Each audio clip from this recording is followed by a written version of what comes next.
Hello, I'm Natasha. Welcome back to my channel. And today I want to talk about the Iraq War, which occurred in 2003. The pretext for this war was Saddam's supposed involvement with 9/11 and the allegation that he possessed weapons of mass destruction, both which were false allegations. But I think it is crucial to provide some historical context to the events, something that mainstream media never gives, but which is the aim of this channel. So going back to 1958, in 1958, Iraqi army officers led by Karim Qasim overthrew the British-installed Hashemite monarchy, the 1958 military coup. During his 40 years in politics, Saddam often worked with American interests. He was involved with US intelligence in 1959 as part of an unsuccessful CIA plot to assassinate Qasim. Qasim had become Prime Minister of Iraq following the coup, but had upset Washington by taking Iraq out of the anti-Soviet Baghdad Pact. The CIA allied itself with the anti-communist Ba'ath Party and Saddam. After a failed assassination attempt against Qasim in October 1959, the CIA paid for an apartment for Saddam in Cairo, Egypt for 4 years, where he made frequent visits to the American embassy. In February 1963, the Ba'ath Party finally succeeded in killing Qasim. In September 1980, Saddam initiated a war with Iran over concerns that the leaders in Iran were trying to win over Iraq's majority Shia population. The US, who was angry over the hostage crisis at the US embassy in Iran, quietly encouraged Saddam to attack. Iran's new Shia leader encouraged Iraq's 60% Shia population to break away from Baghdad and join their revolution. Saddam had regarded these activities as a break of the 1975 Algiers Peace Accord, where Iraq had given access to the important Shatt al-Arab waterway to the Persian Gulf in exchange for Iran's promise not to meddle in Iraq's internal affairs. The US began backing Hussein with significant amounts of economic and military aid, as well as intelligence and material for the development of biological and chemical weapons of mass destruction. American firm Alcoholic International was found to be supplying both Iraq and Iran with mustard gas in violation of export laws. In 1984, the CIA began supplying intelligence information to Iraq to enable Iraq to better direct attacks against Iran. The US had been selling weapons of mass destruction to Iraq, so the neocon warmongers in the US in 2003 felt so secure in claiming that Saddam had weapons of mass destruction as they had sold them to him. From 1985 to 1990, the US Department licensed more than $1.5 billion of sensitive exports to Iraq, most dual use, which could be diverted to nuclear weapons or long-range missiles. In March 1986, the US, in partnership with the UK, blocked a UN Security Council resolution from condemning Iraq's use of chemical weapons.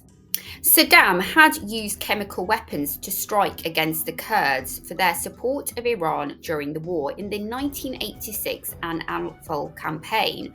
The equipment, money and supplies were provided by the American taxpayer. In March 1988, the Kurdish town of Halabja was taken from Iraqi forces. Iraqi fighter bombers dropped mixtures of cyanide, mustard gas and sarin.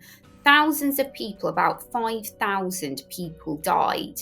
The US was determined to restrain the rise of Shia fundamentalism and punish Iran for kidnapping American diplomats.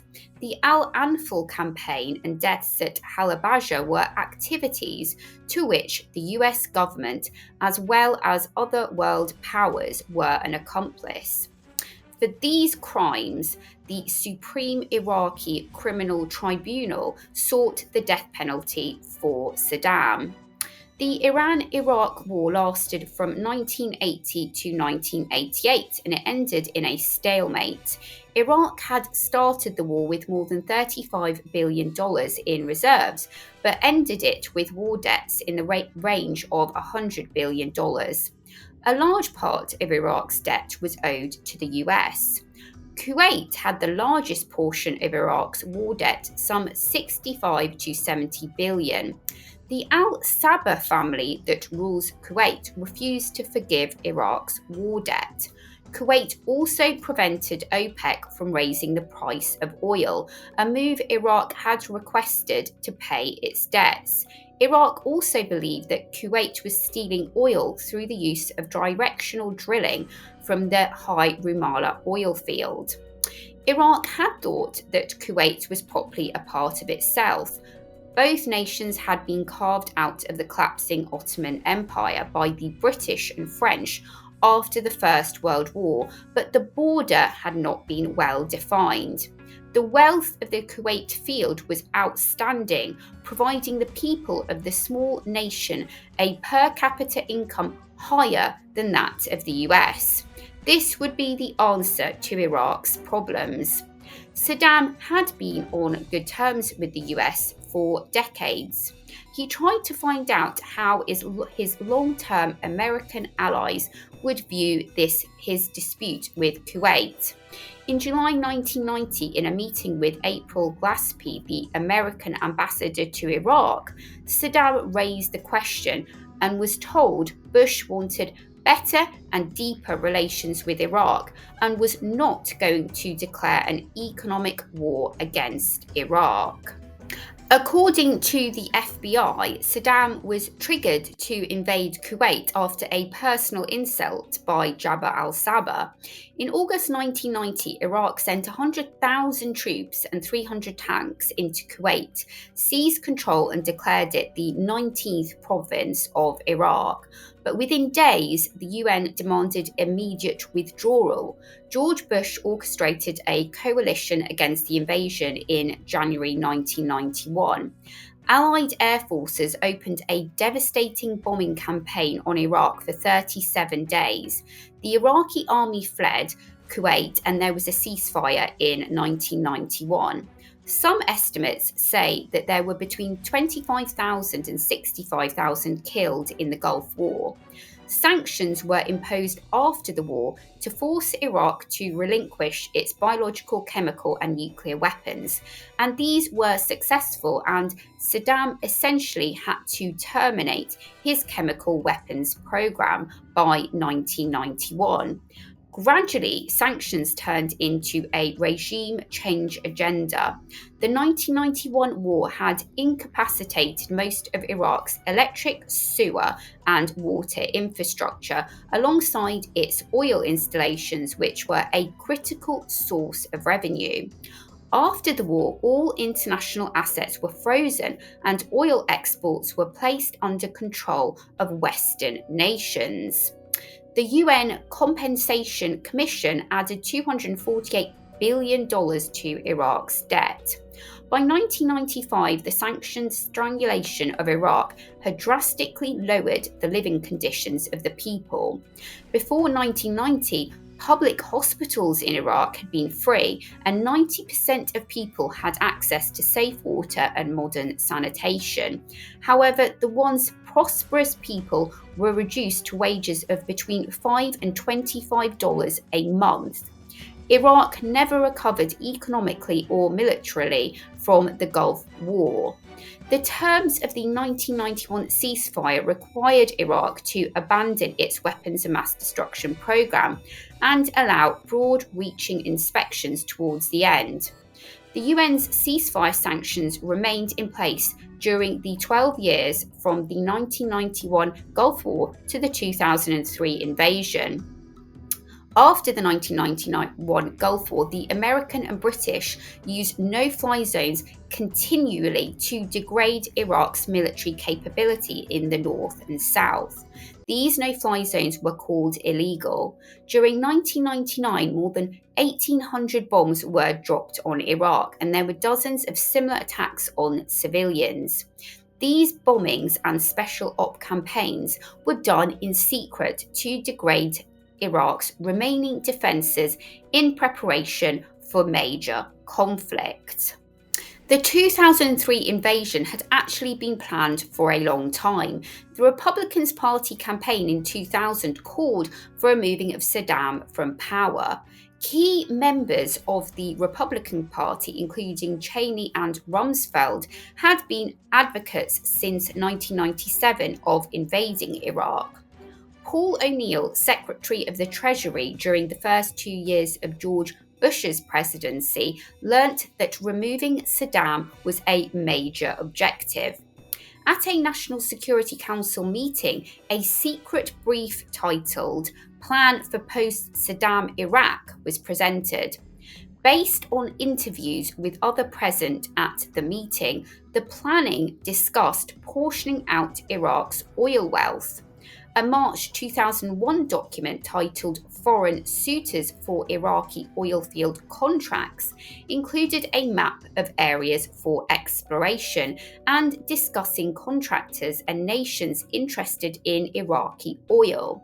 Regime change became the official policy of the US in October 1998, with President Clinton signing the Iraq Liberation Act, which was enacted following the withdrawal of weapons inspectors.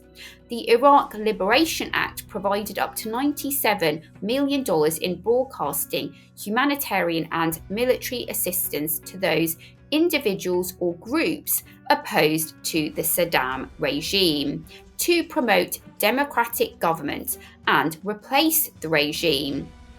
September the 11th was just used as an excuse to attack Iraq.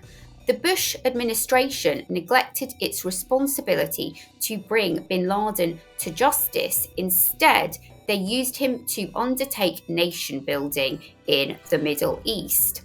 Indeed, bin Laden believed that he could wear down America's wealth by forcing it to invade and fight for years against an inexpensive insurgency in their native land.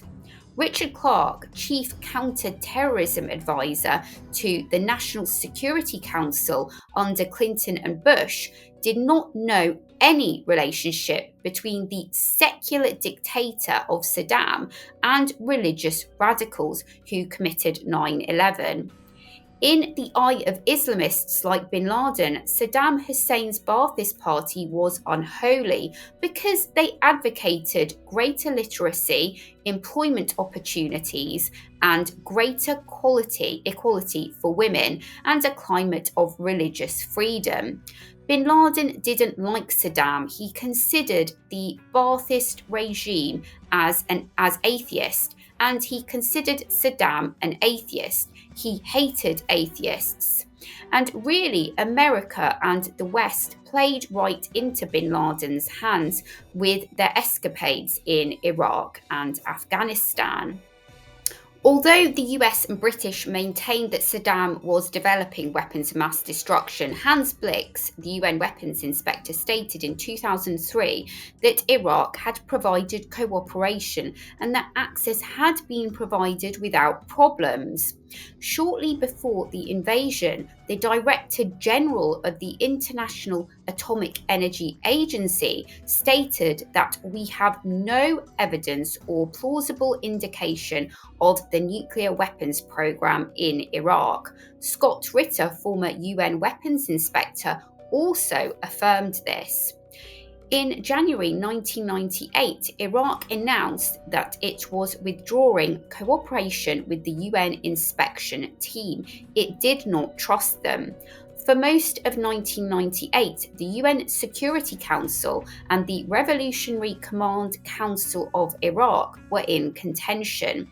The UN asserted that Iraq was in violation of the relevant resolutions, but Iraq maintained that officials within the UN Special Commission were pursuing their own agenda. In 2000, former UN Special Commission Chairman Richard Butler said Saddam did not expel weapons inspectors from Iraq in 1998, as Bush alleged, but rather Butler pulled out weapons inspectors to protect them from airstrikes. Kofi Annan, the UN Secretary General, also stated that it was an illegal war and not in conformity with the UN Charter. What were the repercussions of this war? The invading armies took 21 days to take out Saddam. There was widespread looting. As of 2012, there were 4,804 military fatalities in Iraq. Deaths were so rampant at times that the morgues were unable to handle the loads and had to turn away the freshly killed. Research indicated that over 1 million Iraqis died in the 2003 invasion. Since the invasion, more than 4.5 million people, one of every six, lost their homes and became refugees. 2.5 million Iraqis fled to safer locations. The backbone of any nation is its middle class, and during its lawless years, it lost highly trained professionals. It lost 40% of its civil servants, middle managers, and professionals. This created significant shortages to rebuild its economy. Enrollment dropped in schools by 45%, and more than 2,200 doctors and nurses were killed or kidnapped. Of the 34,000 physicians, 20,000 left the country. Of the 1.5 million Christians, half left or were killed. Since 2003, the US has spent more than $53 billion for reconstruction of Iraq, and this exceeds the total amount of what the country spent rebuilding Germany and Japan after the Second World War. This was due to the environment of unsurmountable security challenges and a culture of corruption. As the US left Iraq, Iraq's new leaders began to build ties with Iran, impossible under Saddam. The wars in Afghanistan and Iraq have cost the US approximately $4 to $6 trillion. The federal deficit increased from $555 billion during the first year of the Iraq War to $1.2 trillion for financial year 2008. Most people who claim to be conservatives don't like Washington taking an excessive role in people's lives. It should not be hard to understand why other people in other parts of the world do not want Washington to take an excessive role in their lives. Democracy has been brought to Iraq, and the country echoed with the emptiness of 1 million widows and 5 million orphans. In cities such as Fallujah, women were terrified of giving birth, as an increased number of babies were born with no heads, 2 heads, a single eye, or grotesquely deformed, as a result of the extensive use of depleted uranium and white phosphorus munitions. Undoubtedly an awful conflict that the West engaged in and not justified at all. Let me know your thoughts in the comments below.